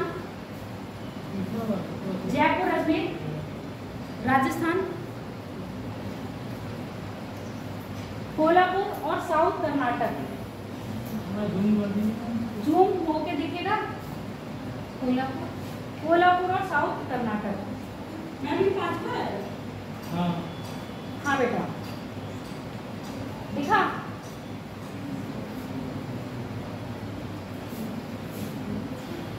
कोल्हापुर और साउथ कर्नाटक।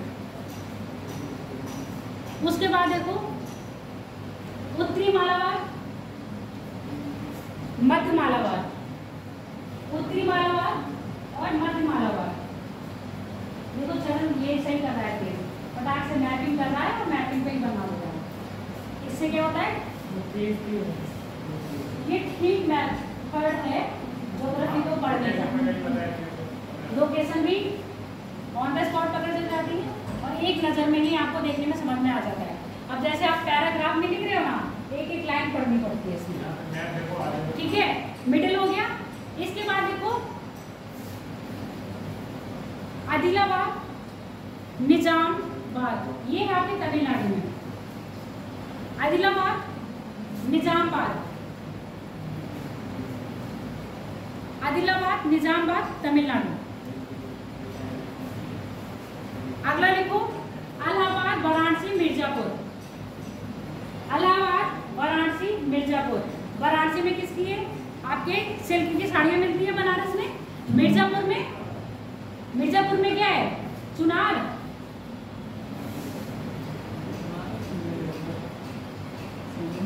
सीमेंट उद्योग है और एक वो भी तो है चीनी मिट्टी प्रयागराज, है ना। लिखिए इलाहाबाद को लिखो, ठीक है। अगला लिखो भोजपुर और मुंगेर, बिहार। भोजपुर, मुंगेर, बिहार। भोजपुर, मुंगेर, बिहार।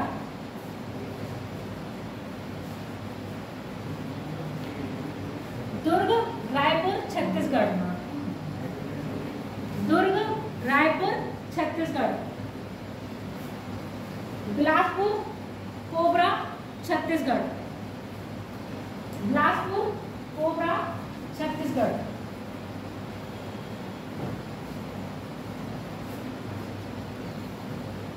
ब्रह्मपुत्र घाटी, 13वीं है ब्रह्मपुत्र घाटी। 13 हो गया ब्रह्मपुत्र घाटी, क्या छूट गया?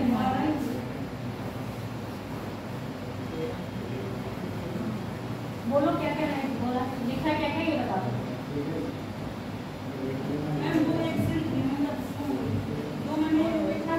अच्छा लिख लिया।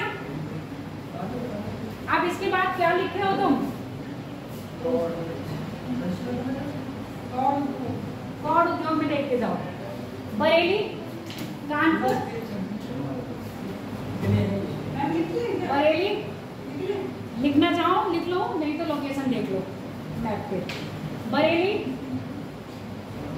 जो आपका आगरा अलीगढ़ है, लखनऊ है, कानपुर है, गोरखपुर है, ठीक है। उसके बाद ग्वालियर, कोटा, भोपाल, जबलपुर, नागपुर, हैदराबाद।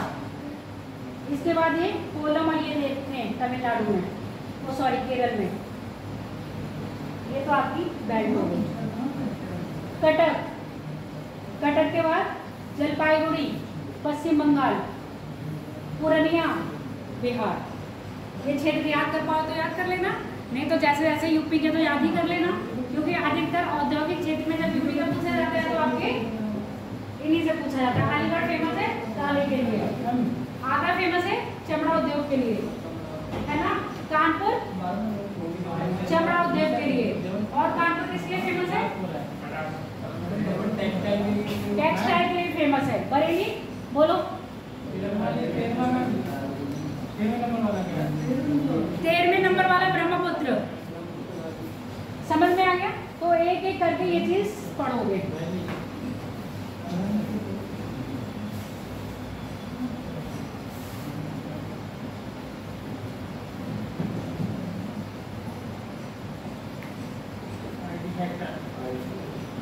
आईटी सेक्टर जो फेमस है वो आपका कर्नाटक में है, और आईटी सिटी कहा जाता है या भारत का सिलिकॉन वैली किसको कहा जाता है? बेंगलुरु को कहा जाता है। जितना भी आपका आईटी, और उत्तर प्रदेश में अगर आईटी सेक्टर की बात करें तो आपका गौतम बुद्ध नगर यानी कि आपका नोएडा और ग्रेटर नोएडा आता है। ऐसे ही हर एक स्टेट के अपने अपने क्या है आपके आईटी सेक्टर है। भारत आईटी सेक्टर कहाँ पर है आपका? कर्नाटक यानी कि बेंगलुरु में। और बाकी कितने हैं जोग्राफिकल डिस्ट्रीब्यूशन में? बैंगलोर आ गया, चेन्नई आ गया, हैदराबाद और दिल्ली और कोलकाता, ठीक है। उसके साथ आपका पुणे। तो कोलकाता किसका हो जाएगा?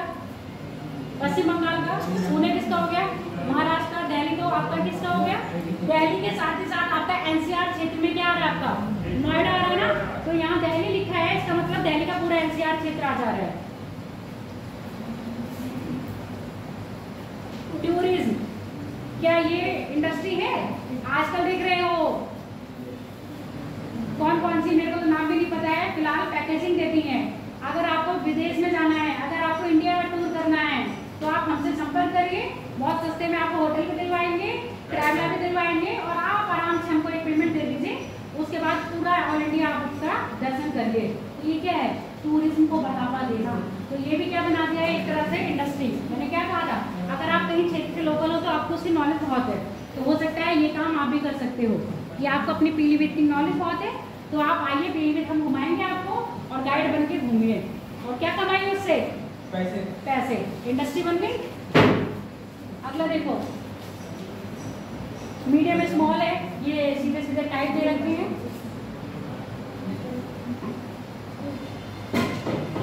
ऑटोमोबाइल, ऑटोमोबाइल इंडस्ट्री वही हो गई जो आपकी क्या है, टाटा की हो गई, हीरो की हो गई, और क्या होती है, मारुति सुजुकी हो गई, और कौन सी, हुंडई हो गई, फोर्ड हो गया। ये सब क्या है, बाहर की कंपनियां हैं। यहाँ पर क्या कराया उन्होंने, अपना प्लांट लगाया और मैन्युफैक्चर क्या कर रही है, यहाँ मैन्युफैक्चर कहाँ, यहाँ पर ही आके उसका क्या कर रही है, विनिर्माण कर रही है ना, फैक्ट्री यहाँ पर लगा दी। यहाँ से लोग बाहर से तो नहीं लाई ना, वो यहीं के लोगों को प्रशिक्षित करने के बाद उन्हें अपनी फैक्ट्री में एज ए एम्प्लॉय काम दे दिया। इससे क्या हुआ, वो लोग यहाँ के इनकी टेक्नोलॉजी सीख गए, उपकरण बनाना सीख गए, और यहाँ और लेवल किसका लग गया, उनका। इसमें क्या हुआ, भारत की इकोनॉमी बढ़ी या नहीं बढ़ी, बढ़ गई ना, कि यहाँ के लोगों को रोजगार मिला। और यहीं पर क्या हो रहा है, उत्पादन नहीं हो रहा है, कहीं और से उत्पादित नहीं है वस्तु, भारत में ही। अच्छा, मेड इन इंडिया और मेक इन इंडिया फर्क बताओ जरा मुझे, मेड इन इंडिया और मेक इन इंडिया में फर्क। मेक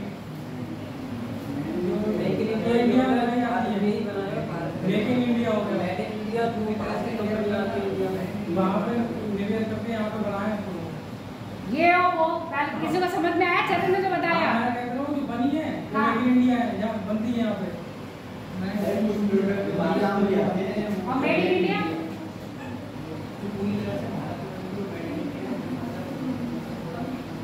जो इंडिया द्वारा बनाई गई है, मेक इन इंडिया, ठीक है, इंडिया में ही उसका उत्पादन हुआ है, इंडिया के लोगों ने ही बनाया है उसको, किसी भी बाहर की कंपनी ने नहीं बनाया, वो आपका मेक इन इंडिया हो गई। और मेड इन इंडिया वो होती है जितनी भी आपकी ऑटोमोबाइल्स होते हैं, बाहर से कंपनी आई है, उसने पार्ट्स लेके आई, मैन्युफैक्चर कहाँ करा, इंडिया में ही करा, वो मेड इन इंडिया हो गई। समझ में आ गया मेक इन इंडिया और मेड इन इंडिया का कॉन्सेप्ट।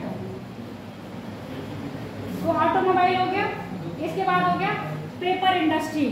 पेपर इंडस्ट्री कौन सी, किस पर बेस होगा, इसके लिए कच्चा माल क्या होगा, प्लांट्स यानी कि फॉरेस्ट होंगे ना। कपड़े की भी लुंगी बनती है, उससे भी क्या बनती है आपके पेपर, पैकेजिंग पेपर बनते हैं, पट्टा बना, कॉपी बनी, ये सब क्या है आपका पेपर उद्योग में। और ये उद्योग किसके आधार पर है आपके, बंद पे आधार है। समझ में आप जो एक एक करके पढ़ते जा रहे हो वही अब खत्म हो गया, अब खत्म है, टाइम भी हो गया। एग्रो वाला भाई जो आपकी किस पर है, कृषि पर आधारित है। अभी टाइम है 12 मिनट। इसके बाद न्यूक्लियर। न्यूक्लियर किसकी आवश्यकता पड़ती है बताओ, न्यूक्लियर के लिए, पावर प्लांट के लिए, और क्या उसके लिए बनता है आपके सशस्त्र के लिए। न्यूक्लियर वेपन्स जो बनते हैं वो किसके लिए आता है, और इस सेक्टर को गवर्नमेंट अपने अंडर में रख रही है, प्राइवेट हाथों में दे रही है। आगे बात समझ में। और अच्छा, इससे पहले हमने कहा था कौन सा वाला था, ये वाला कृषि आधारित, ये गवर्नमेंट में हो सकता है आपका, दोनों ही हो सकते हैं, गवर्नमेंट और प्राइवेट भी हो सकता है, सहकारी में आ जाएगा। ये वाला बताओ,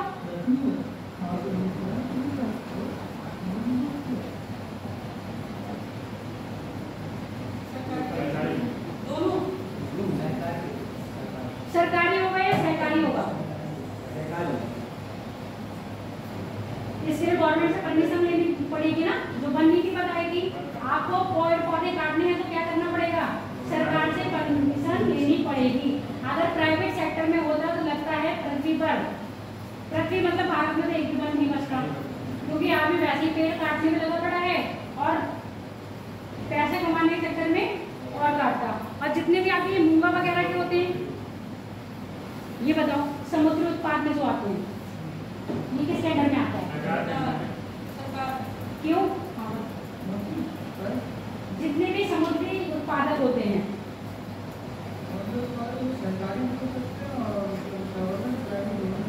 दोनों में हो सकते हैं, पर अधिकतर वो गवर्नमेंट के अंडर में ही रहते हैं, क्योंकि प्राइवेट सेक्टर के अगर हाथ में आ गया तो आपका समुद्र का जो इकोसिस्टम है उसको बिगाड़ के रख देंगे।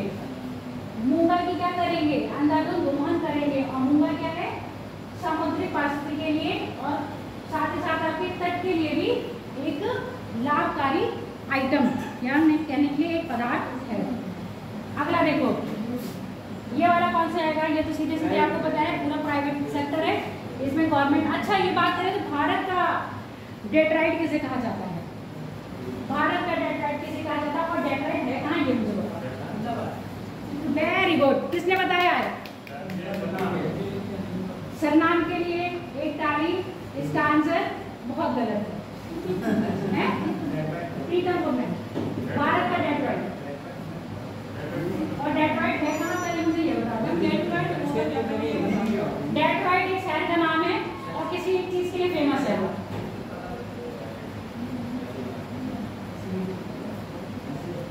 ऐसे भारत का भी डेट्राइट कहा जाता है। अगर मैं तुमसे पूछूं भारत का मैनचेस्टर, बड़ी जल्दी बता रही हो, अहमदाबाद है ना, भारत का मैनचेस्टर। और एक्चुअल में मैनचेस्टर कहाँ पर है? क्यों कंपेयर कर रहे हैं कि ये भारत का मैनचेस्टर है? गुजरात में है, इंग्लैंड में है मैनचेस्टर। किसके लिए है? सूती वस्त्र उद्योग के लिए फेमस है। जैसे वहाँ मैनचेस्टर है, यहाँ से इंडिया में भी क्या कहते हैं, भारत का मैनचेस्टर। उत्तर भारत का मैनचेस्टर कानपुर, यानी कि उत्तर भारत में मैनचेस्टर यानी कि कानपुर में जो आपका कपड़ा उद्योग है बहुत ही हाई लेवल का है।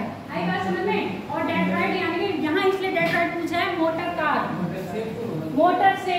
और डेट्राइट आपका कहाँ है? यूएसए में, जहाँ पर अधिकतर जो डेट्राइट का क्षेत्र है वहाँ पर मोटर ऑटोमोबाइल का उत्पादन होता है। और आपके भारत में ऑटोमोबाइल सर्वाधिक उत्पादन जो होता है गुड़गांव में होता है। तो भारत का ऑटोमोबाइल आपका गुड़गांव, और यहाँ का एक्चुअल में डेट्राइट कहाँ पर है आपका? यूएसए में। तो ये सब चीज़ें याद भी करते रहना। इसके बाद बताओ, मीडियम स्मॉल तो वही आ जाएगा। टूरिज्म किस में आएगा? इसको प्रमोट करेगा कौन? इसको प्रमोट कौन करेगा? सरकार प्रमोट करेगी। और सरकार किसके सहयोग से प्रमोट करेगी? पब्लिक के। ऐसे आपने बहुत देखा होगा, तभी अमिताभ बच्चन ने एमपी की बहुत ऐड करी थी टूरिज्म को बढ़ावा देने के लिए। उसके साथ साथ आपका गुजरात टूरिज्म को बढ़ावा देने के लिए बहुत ऐड करी थी। तो उसके लिए ऐड आई थी कुछ दिन, तो बताओ हमारे गुजरात में सुने हो, देखे हो कभी ऐड? नहीं, ठीक है। और एक वो है शहर, क्योंकि एमपी है, एमपी वन क्षेत्र भी बहुत ज़्यादा रखता है और एमपी में टाइगर की भी संख्या बहुत ज़्यादा है। और एमपी में जो ऐतिहासिक क्षेत्र है उसकी भी क्या है बहुत, तो एमपी को भी टूरिज्म करा। अब आप देखते हो उत्तराखंड, सारी गवर्नमेंट क्या कर रही है, अपने अपने क्षेत्र में टूरिज्म को बढ़ावा दे रही है। टूरिज्म को बढ़ावा देने के कारण पता है क्यों? क्योंकि बाहर के लोग आके यहाँ की इकोनॉमी को क्या करेंगे। तो ये पूरी सेंट्रल गवर्नमेंट की स्कीम नहीं है, जितनी भी टूरिज्म को बढ़ावा देनी है स्टेट गवर्नमेंट की होती है और पब्लिक सेक्टर से रिलेटेड, मतलब गवर्नमेंट और पब्लिक की होती है। और सीधे सीधे आप सेंट्रल गवर्नमेंट की स्कीम ना होके स्टेट पे काम करेंगे। और अगर हमें पूरे भारत को प्रमोट करना होगा तब,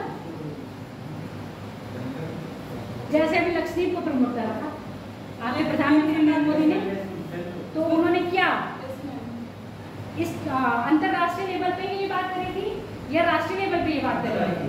अंतरराष्ट्रीय क्यों? मालदीव वाला केस हुआ था, इसीलिए मैं पूछ रही हूँ। अधिकतर विदेशी जो लोग होते थे कहाँ जा रहे थे आपके? मालदीव जा रहे थे। तो जब विदेशी मालदीव जाएगा तो यानी कि विदेश का पैसा कहाँ आया? देश में आया। तो देश की क्या हो रही है? इकोनॉमी बढ़ रही है।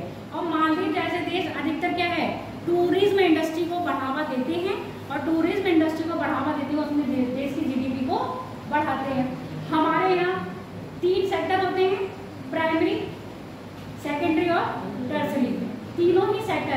अब जो हमारा जो इंडस्ट्री ये टूरिज्म आएगा वो कौन से सेक्टर में आता है?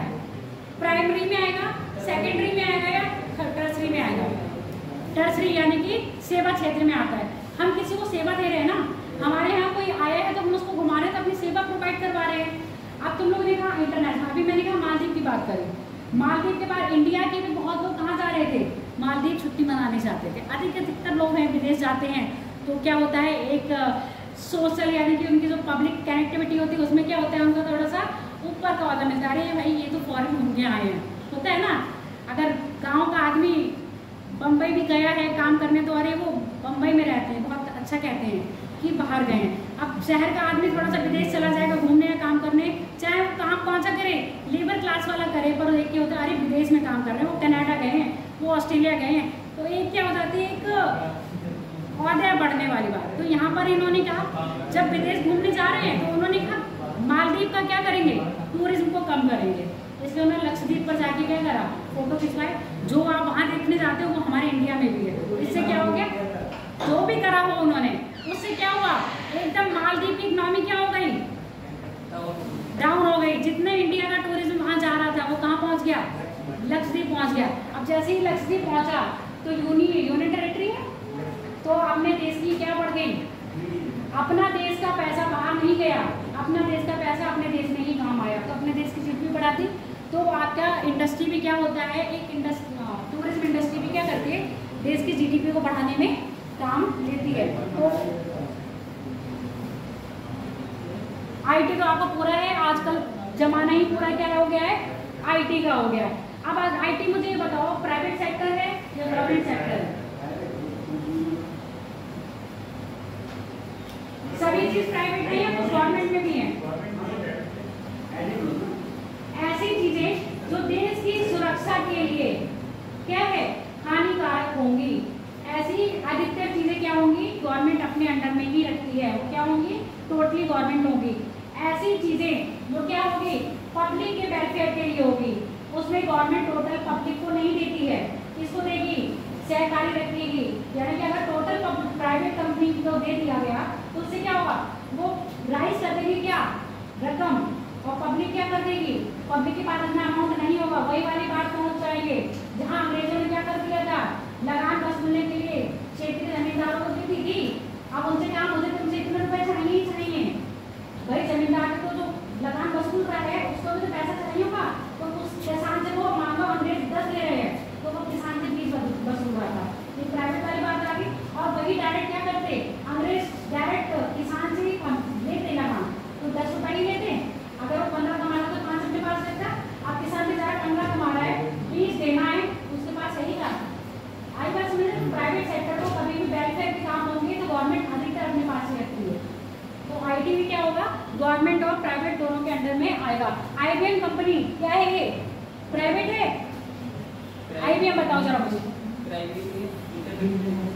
इंटरनेशनल बिजनेस मशीन, और सबसे बड़ी और सबसे पहले कंप्यूटर वाली मशीन है ये आईबीएम। आईबीएम के बाद इंटेल टोटल प्राइवेट है, टाटा प्राइवेट है, टाटा भारत की है ना, आईबीएम भारत की है क्या, इंटेल भारत की है, माइक्रोसॉफ्ट भारत की है, ये सारी कंपनियां भारत की है। टाटा किसकी है आपके, और आईटी के हम ये बता ही दिए हैं। तो आईटी सेक्टर में कौन आपके प्राइवेट कंपनियां आ जाती हैं। तो आज हो भी गया है और आज का टॉपिक इतना ही था। अब जो हमने 8 सेक्टर और 13 सेक्टर बताए हैं वो सेक्टर के बारे में और साथ ही साथ उनकी लोकेशन जो यहाँ पर दे रखी है, ये कौन सी इंडस्ट्रीज कहाँ पर लगी है, कॉटन कहाँ पर है, सिल्क कहाँ पर है, आयरन स्टील कहाँ पर, कल लोकेशन भी बताते जाएंगे और इसको भी करवाएंगे। ठीक है, क्लास इज ओवर। 1 मिनट बचा है तो जाओ, रुकना है तो रुको। अच्छा, एक क्वेश्चन का जवाब देते हुए जाओ। नीट वाले आ गए, कौन कह रहा है नीट वाले आ गए, बाहर करेंगे, वो तो बेचारे आ ही जाते हैं, नीट वाले तो बहुत चले जाते हैं। चलो जाओ। वैसे मैं आज क्वेश्चन लेके आई थी अपने दिमाग में, इसके लिए 2 ही दिन थे ना, आधा